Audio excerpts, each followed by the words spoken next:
South India shopping mall the wedding మంత్ర సరికొత్త wedding collection south India shopping mall. నమస్తే, welcome to iDream. నేను మీ Madhuri. Depression ఇది ఇప్పుడున్న యువతకి చాలా చాలా చాలా ఎక్కువగా ఉంటుంది. సిచ్యువేషన్స్ని హ్యాండిల్ చేయలేకపోవటం, ఇది నా టైం కాదు, ఈ టైంలో నేను ఏం చేస్తే బాగుంటుంది అనే దానికి వాళ్ళకి అర్థం కాక డిప్రెషన్లోకి వెళ్ళిపోయి చాలామంది పిల్లలు బాధపడుతూ ఉంటారు. సో అలాంటి నాట్ ఓన్లీ పిల్లలు, పెద్దవాళ్ళు కూడా సిచ్యువేషన్స్ని బేర్ చేయని సిచ్యువేషన్స్ ఉంటాయి. సో అలాంటి టైమ్స్లో ఏం చేయాలి డీటెయిల్గా చెప్పడానికి మనతో పాటు ఉన్నారు కశ్యప్ గారు. ఆయన అడిగి డీటెయిల్గా తెలుసుకుందాం. Hello sir. హలో అండి. సార్, ఈ టైం మంది కాదు, నాకు ఈ టైంలో నేను ఆశించింది రావాలి కానీ రాలేదు అనే టైంలో చాలా చాలా డిప్రెస్లోకి వెళ్ళిపోతూ ఉంటాం. సో ఆ టైంలో ఏం చేయాలంటారు? కాలం కలిసి రానప్పుడు, కాలం కాటు వేసినప్పుడు చెప్పండి. డైలాగ్స్. కాటు వేసేది కాలం కాదండి, కాలం కాటేదు. మనకొక ఎక్స్పీరియన్స్ అయినప్పుడు దాన్ని మనం ఏ దృష్టికోణంలో చూస్తున్నాం, అది గనక డిస్ట్రక్టివ్ దృష్టికోణం అయితే అప్పుడు కాటేస్తుంది. అర్థమవుతుందా? సో కాలం దానంతట అది కాటేది. డిప్రెషన్, ఫస్ట్ ఆఫ్ ఆల్ ఈ పదం అర్థం చేసుకోండి. చాలామంది ఈ పదాన్ని వాడేస్తున్నారు. ఏమండి, బోరు కొట్టిన వాళ్ళు కూడా నేను డిప్రెషన్లోకి వెళ్ళిపోయాను, అది డిప్రెషన్ కాదండి, అది డిప్రెషన్ కాదు. మరి డిప్రెషన్ అంటే ఏంటి? డిప్రెషన్ ఉంది అని ఎలా తెలుస్తుంది అంటే బాడీలో కొన్ని హార్మోనల్ లెవెల్స్ మారుతాయి. మేము యూజువల్గా డోస్ అంటుంటాం మేము వీటిని. Dopamine, endorphin, serotonin and oxytocin. వీటిల్లో కొన్ని హార్మోన్స్ వాటి స్థాయి తగ్గిపోతుంది, ఉండాల్సినంత లెవెల్ ఉండదు. దట్స్ హౌ యూజువల్గా క్లినికల్ డిప్రెషన్ని గుర్తించే విధానం అదే. వన్ ఆఫ్ ద వేస్లో అదొకటి. యూజువల్గా మీరన్నట్టు అనుకున్నట్టు జరగలేదు. ఏమండి, మరి దీని నుంచి డిప్రెషన్లోకి పోకుండా నిలబడాలి అంటే ఎలా, అన్షేకబుల్గా ఉండాలి అంటే ఎలా? నేను మీకు ఒక ఎగ్జాంపుల్ ఇచ్చి చెప్తానండి. ఇది ఒక ప్యాటర్న్ అండి. నేను ఆ ప్యాటర్న్స్ అన్నీ ఒక వీడియోలో నేను చెప్పలేను, రైట్? సో నేను ఆ పేర్లు అవి వాడకుండా ఎగ్జాంపుల్స్ ఇచ్చి నేను బయటకు వెళ్తున్నాను. ఇప్పుడు ఆ ప్యాటర్న్ పేర్లు అవన్నీ చెప్పుకుంటూ పోతే చాలా పెద్ద ఇదవుతుంది. నేను ఒక ఎగ్జాంపుల్ ఇస్తాను మీకు. ఇప్పుడు సీజన్స్ ఉంటాయి కదా, ఎండాకాలం, వానాకాలం, చలికాలం. మీకు నచ్చని సీజన్ ఏంటి? Every season I love. You love it. I hate ఎండాకాలం అండి. నాకు ఎండాకాలం అంటే నచ్చదు. నాకు ఎండాకాలం అంటే చాలా చికాకు. బికాజ్ ఎండాకాలం అంటే నాకు ఎందుకు ఇష్టం అంటే ఆ సీజన్లో మామిడి పళ్ళు వస్తాయి. మామిడి పళ్ళు వస్తాయి కాబట్టి మీకు ఇష్టం. నాకు మామిడి పళ్ళు అంటే ఇష్టం, కానీ ఎండాకాలంలో ఉండే కొన్ని పరిస్థితులు నాకు నచ్చవు. మీరు బయట కంట్రీస్కి వెళ్తే వాళ్ళకి వింటర్ అంటే నచ్చదు, ఎందుకంటే చాలా గ్లూమీగా ఉంటుంది బయట వింటర్ ఆ దేశాల్లో. నేను ఈ ఎగ్జాంపుల్ ఎందుకు చెప్తున్నా అంటే, మీకు ఒక సీజన్ నచ్చదు సంవత్సరంలో, కానీ ఆ సీజన్ పర్మనెంట్ కాదు. రైట్ నౌ నాకు నచ్చని ఎండాకాలంలో నేనున్నా, నాకు నచ్చని చలికాలంలో నేనున్నా, నేను అనుకున్నట్టు నాకు పరిస్థితులు సహకరించట్లేదు, నాకు ఈ సీజన్ నచ్చట్లా. డిప్రెస్ అవ్వటానికి కారణం ఏంటంటే జీవితాంతం ఇదే సీజన్ ఉంటుంది అనుకోవటం ఫస్ట్ రీజన్ అండి. చాలామంది మిస్ అయ్యేది ఎక్కడంటే, ఒక సమస్య రాగానే అనుకున్నట్టు జరగకపోతే అయిపోయింది, ఇంకా లైఫ్ అయిపోయింది. ఆర్ జీవితం అంతా ఇదే ఉంటుంది. పర్మనెంట్ కాదండి ఇది, సీజన్ మారుతుంది. గుర్తుంచుకోవాల్సింది ఏంటంటే, మళ్ళీ ఈ సీజన్ వస్తుంది నెక్స్ట్ ఇయర్. ప్రాబ్లమ్స్ రాకుండా ఉండాలి అన్న ఎక్స్పెక్టేషన్ ఎప్పుడైతే మైండ్లో ఇంచిపోతుందో డిప్రెషన్కి ఛాన్స్ లేదు. ఫస్ట్ అండ్ ఫార్మోస్ట్ మీరు అనుకున్నట్టు ఎందుకు జరగాలండి? ఎందుకు జరగాలి? మీరు అనుకున్నట్టు ఎట్లా జరుగుతాయండి? నేను అనుకున్నట్టే ఎందుకు జరుగుతుంది? మీరు ఏమన్నా పైన చూడిపడ్డారా? నాకు తెలియకడుగుతా. నేను అనుకున్నట్టే జరగాలని, నేను ఈ ప్లాన్ వేసుకుంటే ప్లాన్ ప్రకారమే కషాపు మరి వర్కౌట్ అవ్వదు. కొన్నిసార్లు అవ్వదండి. అయితే వదిలేస్తామా? ఇది ఎట్లుందంటే నాకు కాలం కలిసి రాలా, నేను రోడ్డు మీద వెళ్తున్నా, ఒక చోటికి వెళ్దాం అనుకుంటున్నా, మధ్యలో ఒక ట్రాఫిక్ సిగ్నల్ రెడ్గా వచ్చింది, అబ్బా రెడ్గా వచ్చింది, నేను డిప్రెస్ అయ్యా. గ్రీన్గా మారుతుంది, గుర్తుపెట్టుకోవాలి. అది గ్రీన్గా మారుతుంది. రెడ్ సిగ్నల్ పర్మనెంట్ కాదు, ప్రాబ్లమ్స్ కూడా పర్మనెంట్ కాదు. ఇది బాగా బాగా గుర్తుపెట్టుకోండి. అనుకున్నట్టు జరగవు. ఆ జరగనప్పుడు మీరు దాన్ని అంగీకరించి వచ్చిన సిచ్యువేషన్ని ఎలా అడ్వాంటేజ్ తీసుకోవాలి అనేది గనక మీరు ఆలోచిస్తే అప్పుడు డిప్రెషన్లోకో బాధపడటమో కాదు, మీరు తిరగబడి ఇన్నోవేటివ్గా ఆలోచిస్తారు. నేను యూజువల్గా ఇది ఎక్కడ చెప్పను, ఏదో ఒకటి రెండు ఇంటర్వ్యూస్లో చెప్పను, నేను ఎక్కడ షేర్ చేసుకోవాలా. నేను ఒక ఎగ్జాంపుల్ షేర్ చేస్తాను. అనుకున్నట్టు జరగకపోవటం, కాలం కలిసి రాకపోవటం, ఈ మాటలు ఏదైతే ఉన్నాయో. ఎందుకంటే ఇది జూన్ కదా, జూన్ నా లైఫ్లో నాకు ఎన్నో ఇచ్చింది, ఎన్నో తీసేసింది. జూన్ నెల ఎందుకో ఎక్కువ జూన్లోనే జరుగుతుంటాయి. నా లైఫ్లో highest ups and lowest downs జూన్లోనే యూజువల్గా జరుగుతున్నాయి. ఎందుకనేది నాకు తెలియదు, అది కోయిన్సిడెన్సో ఏమో. 2020 June, covid first lockdown. Kashyap అంటే ఎవరికి తెలియదు ఆ రోజుల్లో, నా యూట్యూబ్ ప్రెజెన్స్ ఏం లేదు. నేను తెలుగు రాష్ట్రాల్లోకి వచ్చి చాలా తక్కువ టైం అయింది అప్పట్లో, నేను బెంగళూరులో ఉండేవాడిని. కోవిడ్ ఫస్ట్ లాక్డౌన్లో జూన్ 19th నా కూతురు పుట్టింది. వీ వర్ సెలబ్రేటింగ్ ఫస్ట్ సంతానం. నేను నా భార్య పేరెంట్స్ అయ్యామన్న ఆనందంలో ఉన్నాం. జూన్ 19 శుక్రవారం పూట కూతురు పుట్టింది. శుక్రవారం సాయంత్రం పూట కూతురు పుట్టింది. జూన్ 21 సాయంత్రం కల్లా చనిపోయింది. 48 hours. Very sorry. అనుకున్నట్టు జరగలేదు. జీవితం వదిలేసుకోవాలా? వదిలేసుకుంటామా? మార్చగలమా దాన్ని? చాలామంది డిప్రెషన్లోకి పోవటానికి కారణం ఏంటంటే, పాస్ట్లో ఇది జరిగింది. మీరు ఎంత ఆలోచించినా మీ పాస్ట్ మారదు. నేను ఎంత ఏడ్చినా, నేను నా భార్య నా ఫ్యామిలీ ఎన్ని సంవత్సరాలు ఏడ్చినా, ఈస్ట్ మారేడుపల్లి శ్మశానంలో పూడ్చిపెట్టిన నా కూతురు బయటికి రాదు. ఇది నేను అంగీకరిస్తే నేను డిప్రెషన్లోకి పోను. అర్థమవుతుందా అండి? నేను ఇప్పుడు చాలా నవ్వుతూ చాలా నార్మల్గా మాట్లాడుతున్నానండి, ఇది సరదా కాదు. నా కూతురు చనిపోతే ఆ రోజు నా పరిస్థితి ఏంటంటే, ప్రాబబ్లీ లైఫ్లో మొట్టమొదటిసారి గూగుల్ మ్యాప్స్లో శ్మశానాన్ని ఎత్తుకున్నాను నేను. శ్మశానాన్ని ఎత్తుకొని శ్మశానం దగ్గరికి వెళ్ళి, నేను శ్మశానంలోకి పోకూడదు కాబట్టి ఇంకొక వ్యక్తిని లోపలికి పంపించి, చీకటి పడిపోతుంది, అంత్యక్రియలు ఆ ఫైనల్ రిచువల్స్ ఏవైతే ఉన్నాయో అవి అయిపోగొట్టేయాలి త్వరగా, చీకటి పడేలోపు. నార్మల్గా బర్రీ చేయటమే, కాల్చడం కూడా ఏమి ఉండదు, దహన సంస్కారాలు ఏమి ఉండవు, 2 రోజులే కదా పిల్ల, త్వరగా అయిపోవాలి, ఎంత అవుతుంది.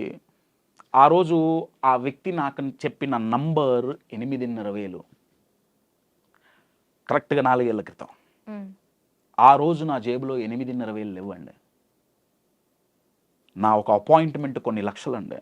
నేను ఇది గొప్పగా చెప్పుకోవట్లేదు, చెప్పుకోవటానికి కారణం ఏంటంటే, అంత కెపాబిలిటీ, అంత కెపాసిటీ నాకున్న ఆ రోజుల్లో నేను డబ్బులు సంపాదించలా. ఎందుకంటే నేనున్నాను ఒకటికి తెలీదు. కాశ్యప్ దగ్గర ఈ మ్యాటర్ ఉంది, ఈ స్టఫ్ ఉంది, కాశ్యప్ దగ్గర ఈ ప్రొడక్ట్ ఉంది అనేది ఎవరికి తెలియదు. తెలియనప్పుడు నాకు బిజినెస్ ఎట్లా వస్తుంది? రాదు. ఎవరికడిగా నేను సేల్స్ అండ్ మార్కెటింగ్ చేయడానికి వెళ్ళినప్పుడల్లా, రిజెక్షన్స్ అయినప్పుడల్లా నేను చెప్పింది ఇదే, కాలం కలిసి రావట్లా. ఆ రోజు నా కూతురు చనిపోయినప్పుడు లోపల మా నాన్నగారు మా మామయ్య గారు వెళ్ళి ఆ కార్యక్రమాలన్నీ చూస్తున్నారు. నేను బయట రోడ్డుకు ఆపోజిట్లో నా బండి మీద కూర్చొని నేను ఏడుస్తుంటే లోపల నుంచి ఒక క్వశ్చన్ వచ్చింది. అరే కశ్యప్, కూతురు పోయిందని ఏడుస్తున్నావు కదా, బతికుంటే ఏం పెట్టి పోషించేవాడివి? డబ్బులు ఎవరు నీ దగ్గర? దాని అంత్యక్రియలు చేయటానికి నీ దగ్గర 8,500,000 లేవు కదా. ఒకవేళ అది బతుకుంటే ఏం పెట్టేవాడివి నువ్వు దానికి? నీ కూతురికి ఏం పెట్టేవాడివి? నీ దగ్గర ఇంత టాలెంట్ ఉంది, ఇన్ని ఎబిలిటీస్ ఉన్నాయి, ఏంటి దానివల్ల లాభం ఏంటి? అప్పుడు మొదలైందండి నాలో ఫైర్. నా దగ్గరున్న ఎబిలిటీస్ నలుగురికి తీసుకెళ్లాల్సిందే. ఎంత కష్టం వచ్చినా హ్యూమన్ మైండ్ చెక్కు చెదరకుండా అన్షేకబుల్గా నిలబడగలదు. There are techniques, there are ways. నేను నిలబడగలదు. ఇది నేను నలుగురికి నేర్పియాలి. నా దగ్గర ఉన్న ప్రోడక్ట్ నేను నలుగురికి ఇవ్వాలి. అప్పుడు నా యూట్యూబ్ జర్నీ మొదలైందండి. ఎలా అన్నప్పుడు నాకు దొరికిన ఆన్సర్ యూట్యూబ్. ఓకే. అప్పుడు నా యూట్యూబ్ జర్నీ మొదలైంది. ఈ 4 years అంటే ఇది అయిన తర్వాత మొదలైంది. లాస్ట్ 2.5 yearsలో నా లైఫ్ చూసుకుంటే ఇట్స్ టోటల్ టర్న్ అరౌండ్ అండి. Total turn around. ఫినాన్షియల్గా కావచ్చు, ఇమోషనల్గా కావచ్చు. అంత లో ఉన్న టైం నుంచి now it's in very peak stage of my life. కారణం ఏంటయ్యా అంటే కాలం కలిసి రానప్పుడు, అనుకున్నది జరగనప్పుడు, అనుకున్నది చెయ్యకుండా ఆపేయటమే ఓటమి. అనుకున్నది చెయ్యాలనుకున్నప్పుడు, అనుకున్నట్లు లైఫ్ సపోర్ట్ చేయకపోతే మీరు వదిలేశారా? అందుకే నేను నా ప్రోగ్రామ్స్లో నేను ఎప్పుడు ఎగ్జాంపుల్, నా కూతురుది ఎగ్జాంపుల్ చెప్పి నేను ఒక మాట అంటుంటా. నేను అనే మాట ఏంటయ్యా అంటే, నా కూతురు చనిపోవటం మా లైఫ్లో వర్స్ట్ డే కాదు. That is the best day of our life. Because మా జీవితాన్ని మార్చేసింది అదే. You're getting my point? చాలామంది నెగిటివ్ లెసన్స్ నేర్చుకుంటారు. నెగిటివ్ లెసన్స్ నేర్చుకొని ఏం చేస్తారంటే, నన్ను వాళ్ళు మోసం చేశారు, అంతే, నేనంటే ఎవరికి ఇష్టం లేదు, నన్ను ఆ దేవుడు కూడా పట్టించుకోవట్లేదు, వగేరా వగేరా వగేరా వగేరా. పెద్ద బాహుబలి 1, 2, 3 సినిమాలు తీస్తారు మైండ్లో. అంటే సూపర్ హిట్ మూవీ కదా. మైండ్లో ఏదేదో చూస్తుంటారు వాళ్ళు. ఏదో నెగిటివ్ సినిమా అయిపోయింది, జీవితం అయిపోయింది. అయిపోలా. మనం అయిపోయింది అనుకుంటున్నాం. ప్రాబ్లమ్స్ పర్మనెంట్ కాదు. ఏ సీజన్ పర్మనెంట్ కాదు. ప్రపంచంలోనే లాంగెస్ట్ ట్రాఫిక్ జామ్ చైనాలో ఎన్ని రోజుల్లో జరిగింది? 48 గంటలో 47 గంటలో ట్రాఫిక్ జామ్ అయింది, కానీ క్లియర్ అయింది. లైఫ్లో కూడా ఎంత ట్రాఫిక్ జామ్ అయినా క్లియర్ అవుతుంది, పర్మనెంట్ కాదు. రోడ్డు మీద రెడ్ సిగ్నల్ పర్మనెంట్ కాదు. ప్రాబ్లమ్స్ పర్మనెంట్ కావు. ఏదో మీకు నచ్చని ఒక సీజనే జీవితం అంతా ఉంటుంది, ఉండదు, పర్మనెంట్ కాదు. ఈ థాట్ ప్యాటర్న్ని మనం ఎప్పుడైతే బ్రేక్ చేస్తామో, డిప్రెషన్ కాదు కదా, అసలు ఆ దరిదాపుల్లో కూడా మైండ్ పోదు. అర్థమవుతుందా అండి? ఇది మన లైఫ్లో మనకి జరిగిన ఇన్సిడెంట్స్ని మనం ఎలా నిర్వచిస్తున్నాం. ఇప్పుడు మీరు ఒక కప్బోర్డ్లో చాలా ఇంపార్టెంట్ డాక్యుమెంట్స్ పెట్టి దానికి మీరు లేబుల్స్ పెట్టారు. ఏమండి? ఒక్కొక్క దానికి ఒక్కొక్క లేబుల్. మీరు కొన్ని నెలల తర్వాత ఒకసారి ఆ కబోర్డ్ ఓపెన్ చూసి ఏ డాక్యుమెంట్ సెలెక్ట్ చేసుకుంటారు అనేది దాని మీద ఉన్న లేబుల్ మీద ఆధారపడి ఉంటుంది కదా. కరెక్ట్ కదా? లేబుల్ తప్పిస్తే సరైన గమ్యానికి వెళ్ళలేం.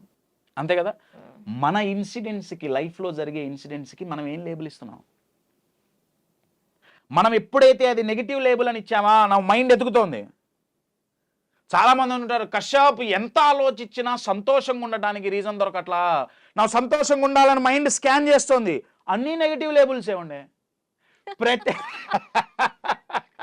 ప్రతి ఇన్సిడెంట్కి నెగిటివ్ లేబుల్ స్టాంప్ వేసాం. నేనేమంటున్నా, అతి కష్టమైన కష్టాన్ని నేను పాజిటివ్గా నేను లేబుల్ చేస్తా అంటున్నా. కూతురు చనిపోవటం పాజిటివ్ ఎలా అయిందండి? You take that positive. ఆ సిచ్యువేషన్లో తను ఉంటే తనని ఎలా బ్రతికించుకోగలను అనే థాట్ మిమ్మల్ని పాజిటివ్ వైపు నడిపింది. ఆ రోజు నేను డిసైడ్ అయ్యండి, నా కారణంగా నేనైనా, నా ఫ్యామిలీ అయినా ఫినాన్షియల్గా సఫర్ అవ్వకూడదు. అప్పటి వరకు సేవ అనే దాంతో నేను ఎక్కువ ఫ్రీగా ఇచ్చేసా అన్నీ. నా దగ్గరున్న కంటెంట్ నేను అన్ని ఫ్రీ క్లాసులు, ఫ్రీ ఫ్రీ ఫ్రీ వర్కౌట్ అవ్వదండి. వర్కౌట్ అవ్వదు, డబ్బులు కావాలి. ఏది ఫ్రీగా పంచిపెట్టుకో. ఎస్, డబ్బులు కావాల్సిందే. సో అది చాలా ఫైర్. ఇంకొక ఫైర్ ఏం చేసిందంటే, అది ఆ ఇన్సిడెంట్ మా జీవితం మారింది అని నేను ఎందుకంటున్నా అంటే, ఒక ఫినాన్షియల్గానే కాదు. మేము ఒక వారం 10 రోజుల తర్వాత నేను నా భార్య కూర్చొని ఆలోచించినప్పుడు, నేను నా భార్య చాలా స్ట్రాంగ్గా నిలబడ్డాం. ఆ టైంలో ఏదైనా సరే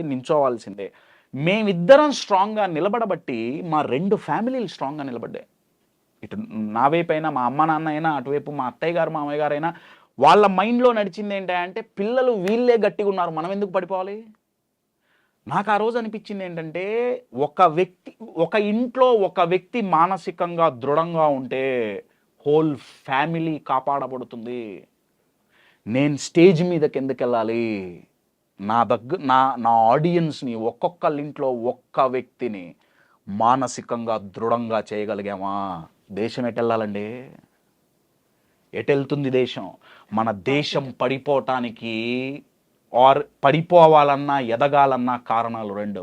ఒకటి ఎకానమీ, రెండొక ఏంటయ్యా అంటే ఇమోషనల్ హెల్త్ అండి. ఇది చాలామందికి తెలియదు. ఇమోషనల్ హెల్త్, మానసికంగా దేశం కుంగిపోతుందండి.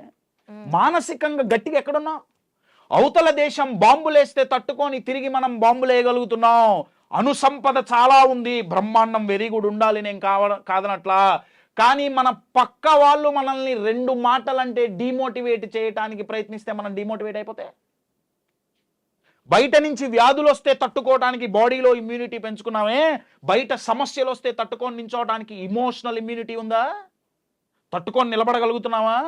2 ఫెయిల్యూర్స్ అయితే చచ్చిపోవటం ఏంటండి, 2 మాటలు అన్నారని బాధపడటం ఏంటండి, నాకు తెలియగలుగుతా. అంటే అది తట్టుకునే శక్తి మన మైండ్కి లేదా, మైండ్కుంది, మనం ఇది ఇవ్వట్లా. నేను అందుకే అంటాను, సమస్యలు ఇమోషనల్ వ్యాక్సిన్స్ అండి. మనకు రోగం వచ్చింది, అన్నీ మూసుకొని కూర్చునే రోగం 3 ఏళ్ల క్రితం వ్యాక్సిన్ వేయించుకున్నాం కదా. వ్యాక్సిన్ వేయించుకుంటే ఏమైంది, లోపల ఇమ్యూనిటీ పెరిగింది, బయట వైరస్ చచ్చిపోయిందా, చచ్చిపోలా, వైరస్ ఇప్పటికీ ఉంది. ఇండియాలో పోలియో లేదు, పోలియో వైరస్ లేదా, పోలియోకి మనకి ఇమ్యూనిటీ వచ్చిందా, పోలియోకి మనకి ఇమ్యూనిటీ వచ్చింది. మన ఇమ్యూనిటీని ఫిజియలాజికల్గా అయితే ఒక వ్యాక్సిన్ మనకి ఇమ్యూనిటీ పెంచుతుంది. సైకలాజికల్గా ఇమ్యూనిటీ పెరగాలంటే, ఆ అన్షేకబుల్గా నించోవాలి అంటే ఆ వ్యాక్సిన్ పేరే ప్రాబ్లమ్స్ అండి. అవి మనల్ని ఇమ్యూన్గా చేయగలవండి, చాలా గట్టిగా చేయగలవు. కానీ ఆ ప్రాబ్లంకి మన మైండ్లో మనం ఏం లేబుల్ పెట్టాం, నెగటివ్. వద్దు, ప్రాబ్లమ్సే వద్దు. ఇంకెదగమంటే ఎదగలేము. ఎట్లా ఎదుగుతాం. ఇప్పుడు నేను వచ్చి కోచింగ్ ఇవ్వాలనుకోండి, నేను ఎంతో కొంత ఛార్జ్ చేస్తా కదా. మీకు ఇష్టమైన సబ్జెక్టు, మీకు ఇష్టమైన వ్యక్తి, ఆ సబ్జెక్టులో నిష్ణాతులు మీకు వచ్చి ఫ్రీగా నేర్పిస్తా అంటే ఎంత బాగుంటుందా, బాగుంటుందా. ఎలా ఎదగాలో నేర్పించే ఒక అద్భుతమైన కోచ్, లైఫ్ మనకి గిఫ్ట్ ఇచ్చే కోచ్, గ్రోత్ కోచ్ అంటా నేను. ఆ కోచ్ పేరే ప్రాబ్లమ్స్. ఫ్రీ అండి, ఫ్రీగా వచ్చి నేర్పిస్తున్నాయి ఎలా ఎదగాలో. కానీ మనం దాన్ని చూసే కళ్ళర్థం ఏంటి, ప్రాబ్లమ్స్ అంటే నెగిటివ్. ప్రాబ్లమ్స్ పాజిటివ్ కూడా కాదండి, నెగిటివ్ కూడా కాదు. Problems are productive, problems are growth coaches. So depression ఎక్కడి నుంచి వస్తుందండి, మైండ్ ఇలా ఉండే. మైండ్ గనక చాలా గట్టిగా ఉందనుకోండి, ఇప్పుడు భారతదేశాన్ని ఎవరు, ఏ దేశమైనా, ఏ శత్రు సైన్యమైనా అంత ఈజీగా ఎందుకు పాడు చేయలేకపోతుంది, ఎందుకంటే మన సైన్యం చాలా గట్టిగా ఉంది. బోర్డర్స్ మొత్తం చాలా అలర్ట్లో ఉన్నాయి, చాలా గట్టిగా ఉన్నారు. మన సైనికులు బలంగా ఉంటే అవతల వాళ్ళు ఎన్ని దాడులు చేసినా తట్టుకొని నిలబడటమే కాదు, తిరగబడి కొట్టగలం. మరి మానసికంగా బయట 4 మాటలు అన్నారు, వాళ్ళొక 4 సైనికులు వస్తున్నారు, నీకు చేత కాదు, నీ వల్ల కాదు, నువ్వు దండగా, నువ్వు వేస్ట్, 4 సైనికులు వస్తున్నారు. నువ్వు ఆ సైనికులు మైండ్లోకి ఎంటర్ అవ్వకుండా ఇక్కడ మనం ఒక బోర్డర్ రెడీగా పెట్టుకోవాలండి. దాని పేరే బిలీఫ్, ఆత్మవిశ్వాసం, అదే కదా. సో అది బాగా ఉన్నప్పుడు డిప్రెషన్లోకి పోం. సో కంక్లూడ్ చేయటానికి కాలం ఎప్పుడూ కలిసి రాదు. మీరు అనుకున్నవి అనుకున్నట్టు ప్రతిసారి జరగవు. ప్రిపేర్ అవ్వండి మెంటల్గా. ప్లాన్ ఏ ఎప్పుడైతే పోతుందో ప్లాన్ బి ఖచ్చితంగా ఉండాలి. ప్లాన్ జెడ్ వరకు ఉన్నా కూడా ఒక్కోసారి ఫెయిల్ అయితే, ప్లాన్స్ ఫెయిల్ అయితే ఏదో ఒక టైంలో ప్లాన్లు ఫెయిల్ అవ్వకుండా ఉండవు. మీరు ఎన్ని ప్లాన్లు పెట్టుకున్నా కానీ that is the rule of nature అండి. లైఫ్లో సమస్యలు ఉంటాయి, లైఫ్లో కష్టాలు ఉంటాయి, బిజినెస్లో నష్టాలు ఉంటాయి, రిలేషన్షిప్లో గొడవలు ఉంటాయి. మెంటల్గా ప్రిపేర్ అవ్వండి, పారిపోవటానికి కాదు, సమస్య వచ్చినప్పుడు, కష్టం వచ్చినప్పుడు, నష్టం వచ్చినప్పుడు, గొడవ వచ్చినప్పుడు కుంగిపోయి పడిపోకుండా దీని నుంచి ఎలా బయటపడాలి, దీన్ని ఉపయోగించుకొని ఎలా ఎదగాలి అని మెంటల్గా ప్రిపేర్ అయ్యారా? కష్టాలు, నష్టాలు, సమస్యలు వస్తాయని మనం భయపడం. అప్పుడు నలుగురు దగ్గరికి పోయి అడుక్కునే బాధ తప్పుతుంది. అయ్యా నేనేం చేస్తే నా కష్టాలు పోతాయి, అయ్యా నేనేం పెట్టుకుంటే కష్టం పోతుంది, నేనేం చేస్తే ఏ రంగు చొక్కా వేసుకుంటే నా కష్టం పోతుంది, నా ఫోన్ నంబర్లో ఏ నంబర్ మారిస్తే నా లైఫ్ బాగుంటుంది. మీ ఫోన్ నంబర్లు మార్చుకున్నా, మీరు ఎన్ని నంబర్లు చేతి మీద రాచుకున్నా కష్టాలు నష్టాలు రాని జీవితం ఉండదు, వస్తాయి. గుర్తుపెట్టుకోండి. Yes, absolutely. క్రికెట్లో బాల్ ఫాస్ట్గా వస్తుందండి, నువ్వు బాల్ ఫాస్ట్గా వేద్దు నాకు దెబ్బ తగులుతుంది అంటాడా? వాడు లెగ్ ప్యాడ్స్ హెల్మెట్ అన్ని పెట్టుకొని పోతాడండి. మరి లైఫ్ అనే ఆట ఎట్లా ఆడుతున్నావు? ప్రతి బాలు ఈజీగా రావాలి. ఈజీగా వచ్చినప్పుడు 6 కొడితే నువ్వెక్కడ ప్లేయర్ అండి నాకు తెలియగలదా? ఛాంపియన్ అంటే ఎవడు? బౌలింగ్ పిచ్లో కూడా సెంచరీ కొట్టగలిగిన వాడు ఛాంపియన్ అండి. పిచ్ బాలేదని ఇది చేస్తే. క్రికెట్లో మాత్రం మనకు మ్యాచ్ ఎక్సైటింగ్ ఉండాలి, బాల్కి ఎక్సైట్మెంట్ కావాలి. అవతల బౌలర్ టఫ్గా వేస్తే మన బ్యాట్స్మెన్ దాన్ని తిప్పి 6 కొడితే మనం ఎగురుతాం. మన లైఫ్లో ఏం చేస్తున్నాం?